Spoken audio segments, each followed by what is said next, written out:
คนที่เฮาแนมว่าเก่งล้วนแต่เคยผ่านอุปสรรคหนักๆในชีวิตมาก่อนถ้าบ่เจอวิกฤตชีวิตก็จะบ่แข็งแกร่ง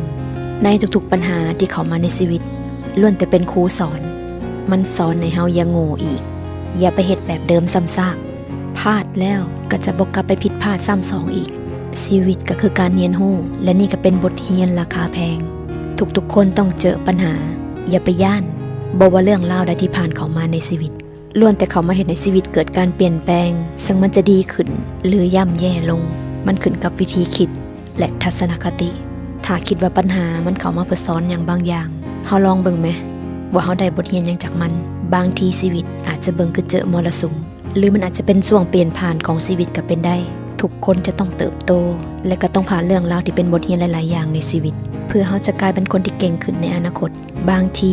ทุกๆอุปสรรคในชีวิตที่เข้ามามันอาจจะบอกว่าเฮาไปผิดทางก็ได้มันอาจจะสอนให้เฮาเริ่มใหม่เฮ็ดสิ่งใหม่ๆหรืออาจจะผลักดันเฮาไปเจอโอกาสที่ดีขึ้นพลาดจากสิ่งนี้เพื่อไปเจอสิ่งที่ดีกว่าอย่าไปเสียใจอย่าไปเศร้าดนแนมหาข้อดีในทุกๆอุปสรรคสู้ตัวเองขึ้นมาให้มีกำลังใจ